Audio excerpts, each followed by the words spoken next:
नमस्कार, मैं जितेंद्र यादव।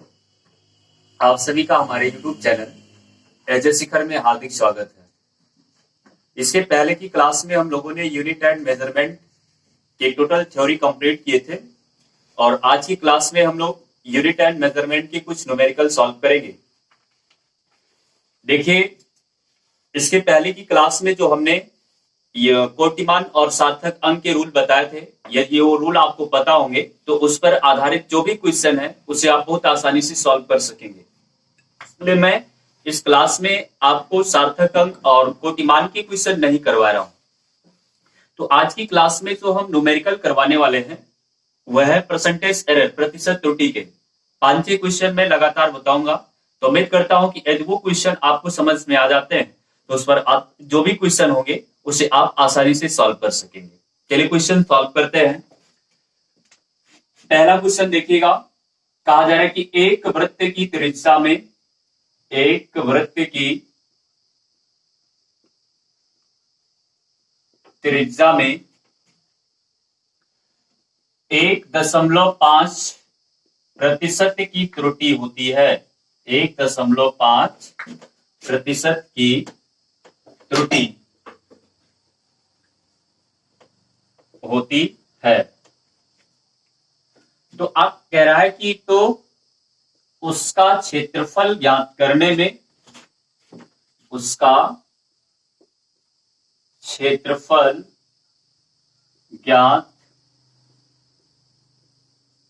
में अधिकतम कितने प्रतिशत की त्रुटि होगी। अधिकतम कितने प्रतिशत की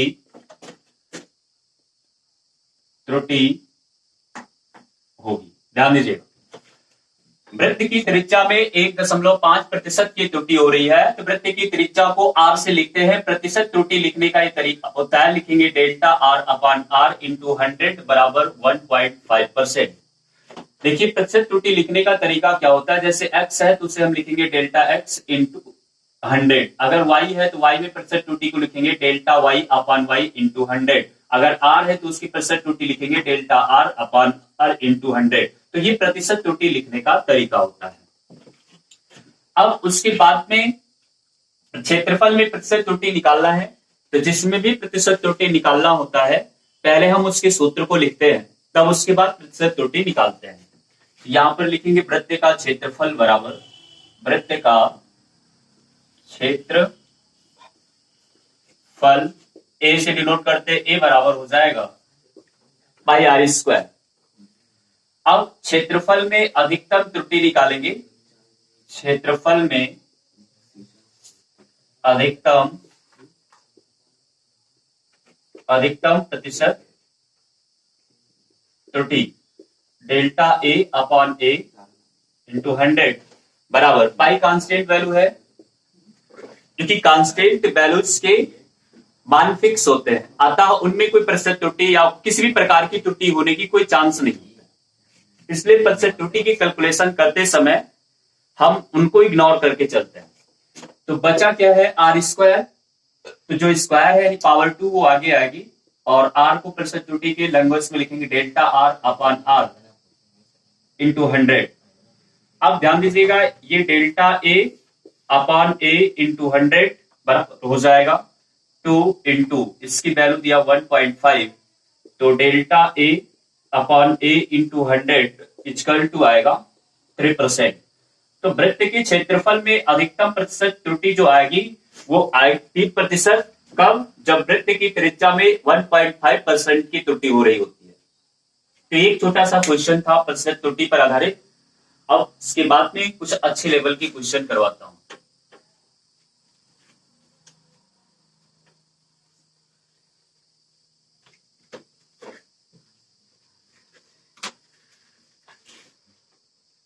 क्वेश्चन नंबर 2, एक भौतिक राशि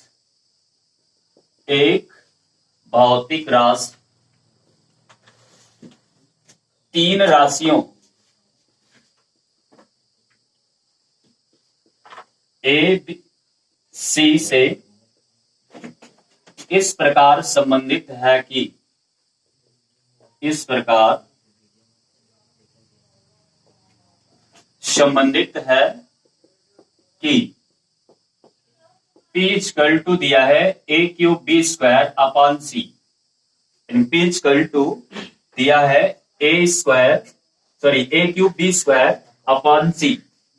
अब ध्यान दीजिएगा, आगे कह रहा है कि यदि ए बी सी के मान में अधिकतम प्रतिशत त्रुटि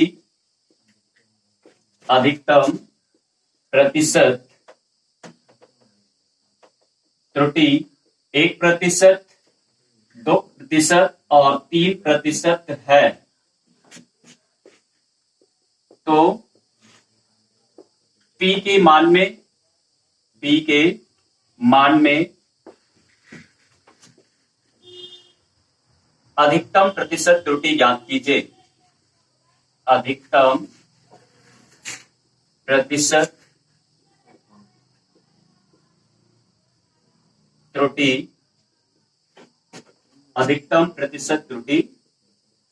ज्ञात कीजिए। तो ये हमारा क्वेश्चन है। तो सबसे पहले हम ये ध्यान देंगे कि जो हमें दिया उसे लिख लेंगे। जैसे ए के मान में प्रतिशत त्रुटि 1% है, तो प्रतिशत त्रुटि में लिखने का delta A upon A into 100 बराबर 1% हो जाएगा। उसके बाद बी में प्रतिशत त्रुटि यानी delta B upon B into 100 बराबर है 2%। और उसके बाद ये हो जाएगा delta C upon C into 100 बराबर 3%। अब P के मान में अधिकतम प्रतिशत त्रुटि निकालना है, इसका फार्मूला लिखेंगे P equal to A cube B square upon C. तो अधिकतम प्रतिशत त्रुटि में लिखने का जो तरीका होता है इस तरह से लिखते हैं, delta P upon P into 100 और या लिखेंगे मैक्सिमम इक्वल टू जो पावर है आगे निकलेगी और इसे लिखेंगे delta A upon A into 100 plus, देखिए चाहे प्लस लगा सॉरी यहाँ इंटू लगा हो या फिर अपान हो, सबको प्लस में कर देते हैं यानी सबको जोड़ देते हैं। अब उस बाद में यहाँ 2 बाहर निकलेगा और इसे लिखेंगे delta B upon B into 100, फिर प्लस लगाएंगे, सी को लिखेंगे delta C upon C into 100।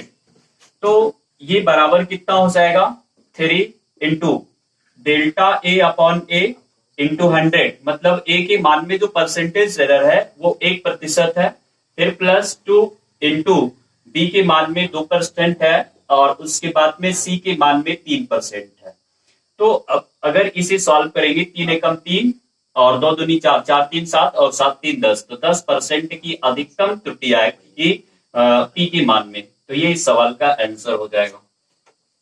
तो इस तरह से हम लोग परसेंटेज एरर के क्वेश्चन को सॉल्व करते हैं। फिर आगे नेक्स्ट क्वेश्चन देखिएगा।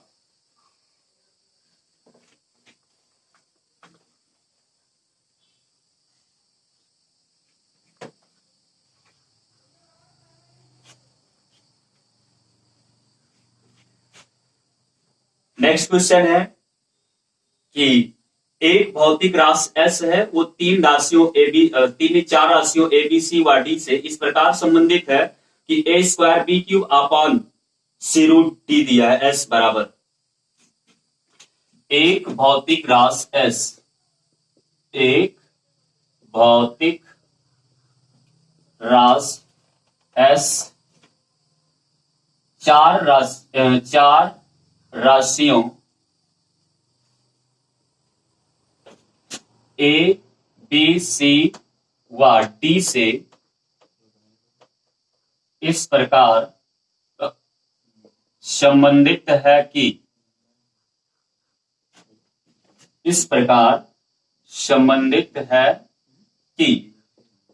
एस बराबर ए क्यूब बी ए स्क्वायर बी क्यूब अपॉन सी अंडर रूट डी। अब आगे कह रहा है कि यदि ए बी सी तथा डी के मान में त्रुटियां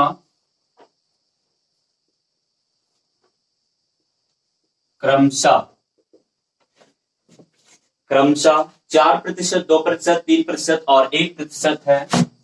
4%, 2%, 1% व 3% है।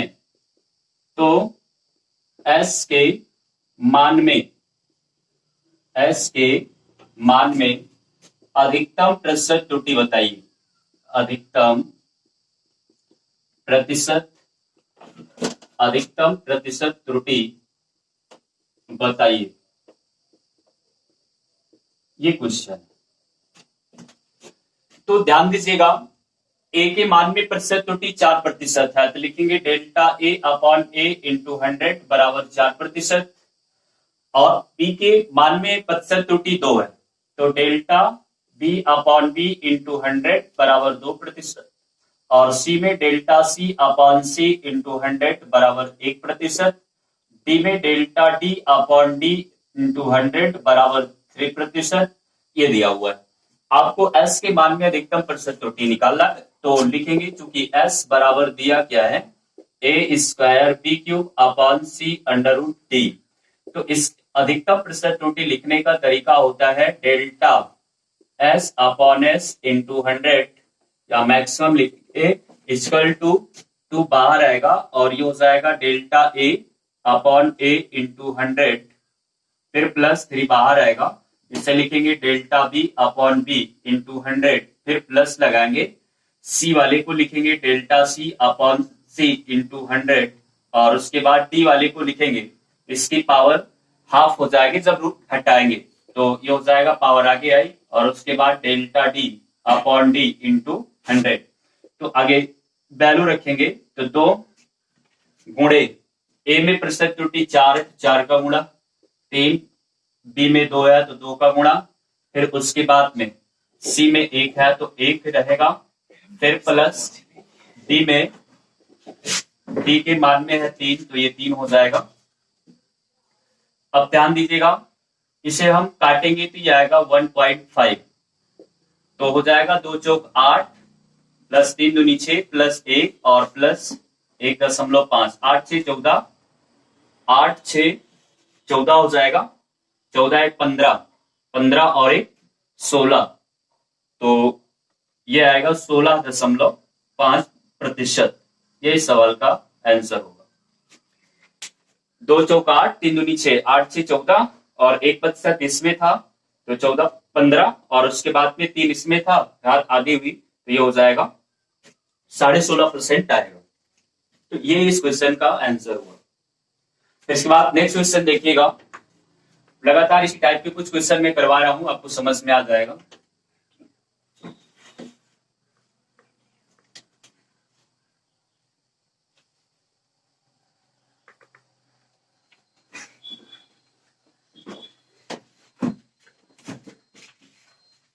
इसके बाद ध्यान दीजिए,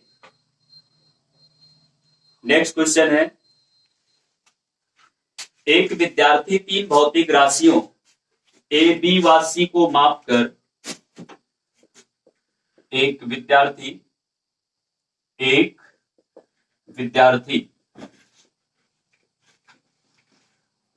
3 भौतिक राशियों ए बी व सी को मापकर सूत्र S बराबर A B square upon C cube द्वारा भौतिक राशि S का मान प्राप्त करता है। मापकर सूत्र S बराबर A square A B square upon C cube है, A B square upon C cube द्वारा S का मान प्राप्त करता है यदि एबीसी के मान में क्रमशः 1%, 2%, 3% की त्रुटियां हैं। यदि ए बी सी के मान में क्रमशः 1%, 2%, 3% की त्रुटियां हैं, तो S के मान में अधिकतम प्रतिशत त्रुटि बताइए। अधिकतम प्रतिशत त्रुटि बताइए। देखिए क्वेश्चन सेम है, बस पूछने का थोड़ा सा तरीका अलग है। बात एक ही है, कहने का ढंग अलग है कि एक विद्यार्थी है, 3 भौतिक राशियों एबीसी को मापता है और एक सूत्र द्वारा मापता है। सूत्र वो है AB² और उसको माप करके एस प्राप्त करता है। आगे कह रहा है कि एबीसी के मान में 1%, 2%, 3% की क्रमशः त्रुटियां हो रही है। क्रमशः त्रुटियों का मतलब ये होगा कि ए के मान में 1% की त्रुटि, बी के मान में 2% की त्रुटि और सी के मान में 3% की त्रुटि हो रही है। तो एस के मान में अधिकतम त्रुटि फाइंड करना है। तो क्वेश्चन बिल्कुल वैसे ही सॉल्व होगा जैसे पिछला लगा था। तो ए के मान में प्रतिशत त्रुटि delta A upon A into 100 बराबर 1% और बी के लिए delta B upon B into 100 बराबर 2% और सी के लिए delta C upon C into 100 बराबर 3%। अब आगे आपको सूत्र दिया है जिसके लिए निकालना है, तो वो दिया है एस बराबर AB² अपॉन सी क्यूब। अब इसकी अधिक प्रतिशत त्रुटि को हम ऐसे लिखेंगे delta S upon S into 100 maximum equal to ये हो जाएगा delta A upon A into 100 फिर प्लस 2 बाहर निकलेगा और ये delta B upon B into 100 फिर प्लस 3 बाहर निकलेगा और ये हो जाएगा delta C upon C into 100। अब मान रखेंगे, इसका मान 1 है प्लस इसका मान 2 है प्लस इसका भी मान 3 है। तो ये हो जाएगा 1 प्लस 2 दूनी 4, 3 त्रिका 9, तो 4 1 5 9 14% आएगा। ये इस सवाल का आंसर होगा। तो इस तरह से इस टाइप के क्वेश्चन को सॉल्व किया जाता है। अब इसके बाद में एक नेक्स्ट क्वेश्चन देखिएगा।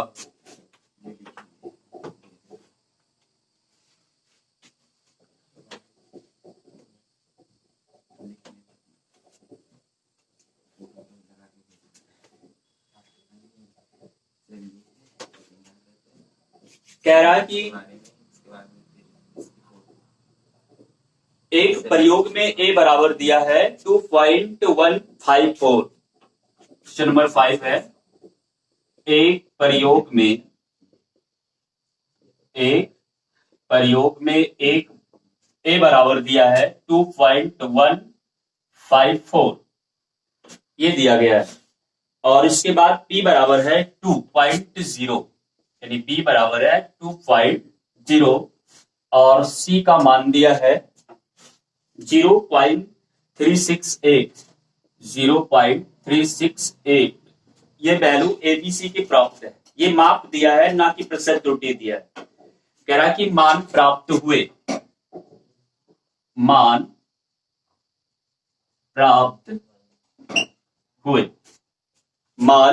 प्राप्त हुए तो प्रयोग में सूत्र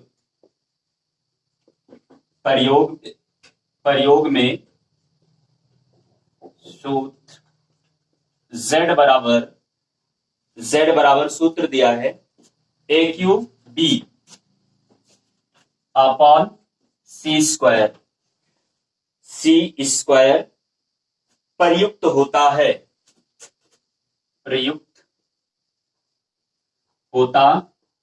है तो Z के मान में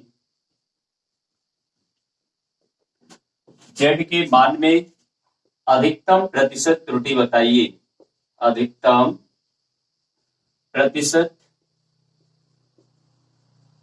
त्रुटि बताइए।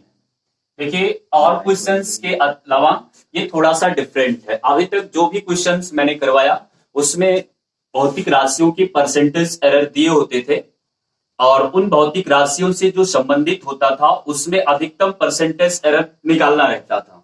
जबकि इसमें क्या दिया है कि भौतिक राशियों की मापे दिया है और उन भौतिक राशियों से जो राशि संबंधित है उसमें परसेंटेज एरर फाइंड करना है। तो इनको लगाने का थोड़ा सा तरीका अलग होता है, ध्यान से देखिएगा। जो भी वैल्यू प्राप्त है पहले उसे लिखेंगे, जैसे a बराबर है 2.154 और b बराबर है 2.0 और c बराबर है 0.368, ये दिया गया है। और उसके बाद में ये फार्मूला भी दिया हुआ है, z बराबर a cube b upon c square दिया हुआ है। तो जब आप इसे अधिकतम प्रतिशत त्रुटि के स्टैंडर्ड में लिखेंगे, delta z upon z into 100 और उसके बाद में ये मैक्सिमम, तो हो क्या जाएगा, इसे लिखेंगे 3 into delta a upon a into 100, फिर प्लस आगे यहां पर मल्टीप्लाई है तो प्लस होगा delta b upon b into 100, फिर उसके बाद में प्लस ये ऊपर जाएगा ऊपर वाला, तो ये हो जाएगा 2 into delta c upon c into 100, ऐसा होगा। तो आप लोगों को यहां पर एक नई चीज दिखाई पड़ रही है, delta a delta b delta c, जबकि क्वेश्चंस में जो वैल्यू प्राप्त है वो a b और c के प्राप्त है, delta a delta b delta c के नहीं प्राप्त है। हाँ भाई, लेकिन अगर वो परसेंटेज एरर की बात किया होता तो परसेंटेज एरर में ये पूरा, जैसे मान लो a के प्रतिशत त्रुटि 1% होता तो delta a upon a into 100 के जगह पे 1% रख दिया जाता। उन क्वेश्चन से ये थोड़ा सा डिफरेंट है।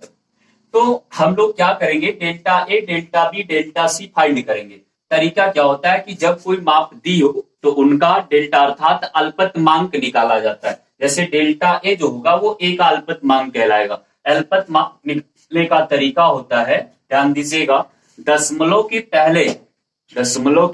पहले चाहे जितने अंक होंगे आप उनको सबको 0 कर देना है, यानी जाएगा 0 पॉइंट, फिर दशमलव के बाद में जितने अंक हैं जैसे 1 2 3, तो इसको लिखने का तरीका क्या होता है कि 2 0 बढ़ा लेंगे, लास्ट में 1 रखेंगे।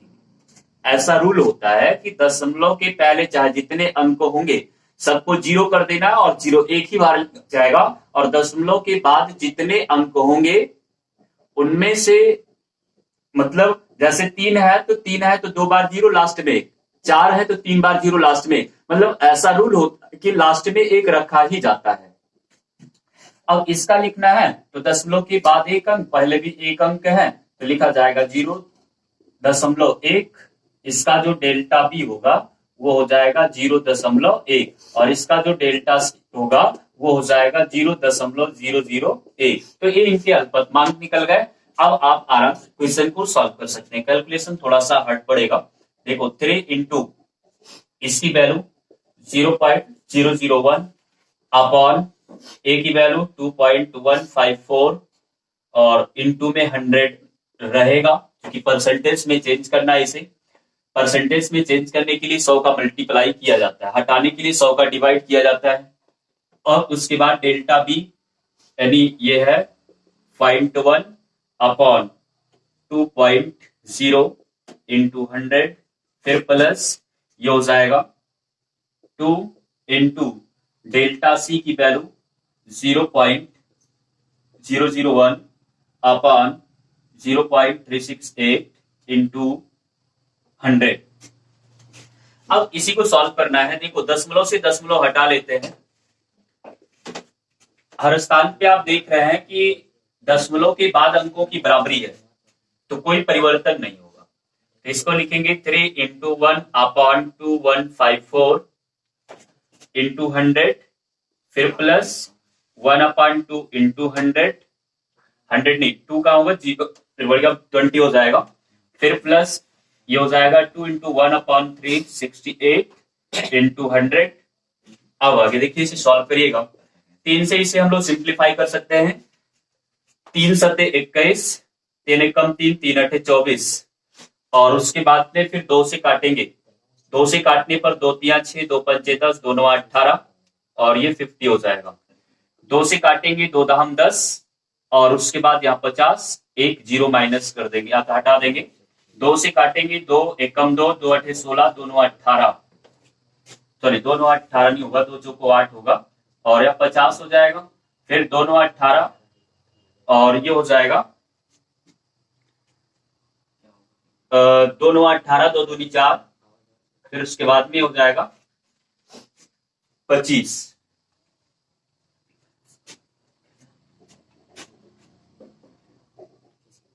जाइएगा, थोड़ा सा मिस्टेक हुआ है, 368 है। तो 2 से काटेंगे तो 2 एकम 2, और उसके बाद में 2 6 2 चौक 8। अब फिर 2 से काटेंगे, 2 एकम 2, 2 3 6, 2 चौक 8। फिर काटेंगे तो आएगा 2 छंग 12, फिर 2 एकम 2, 2 9 18, 2 चौक 8। फिर 2 से काटेंगे तो हो जाएगा 2 9 18, 2 9 18, 2 दूनी 4, फिर 50, फिर यहाँ 46, 46 के बाद ये हो जाएगा 25।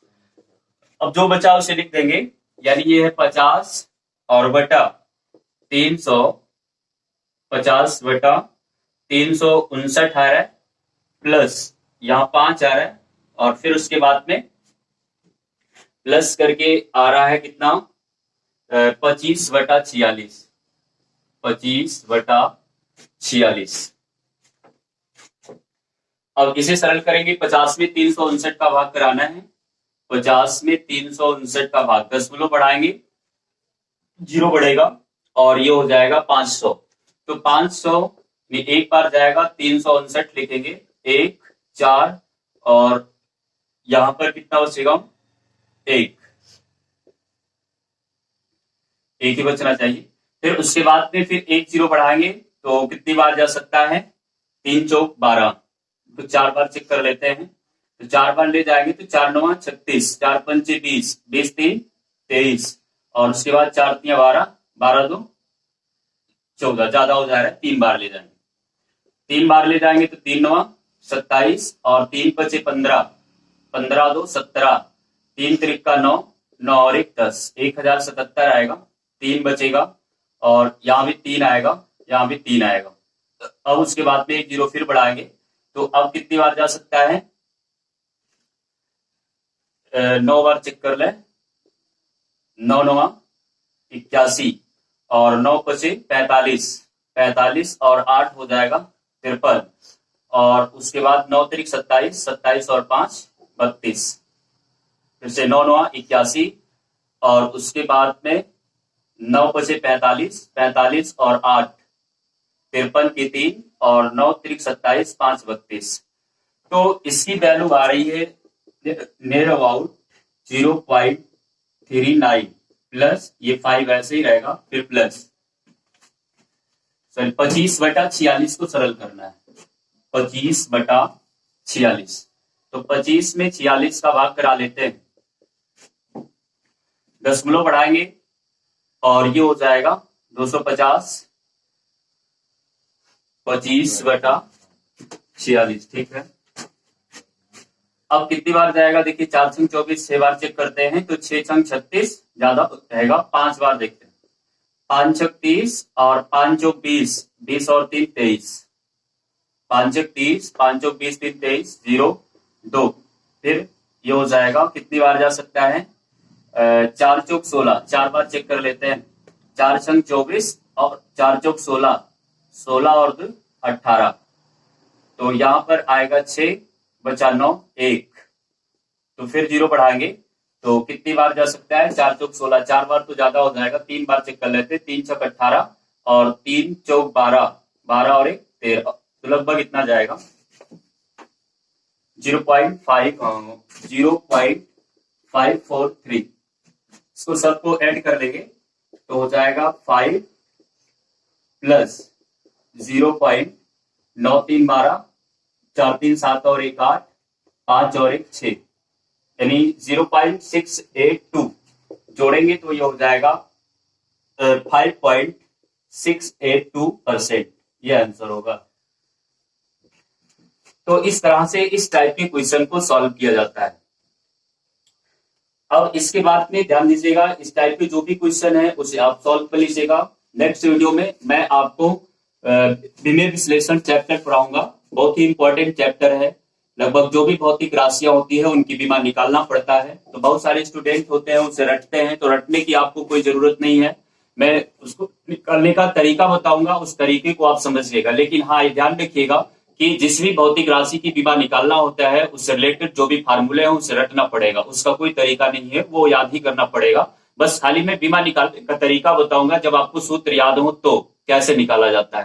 Thank you.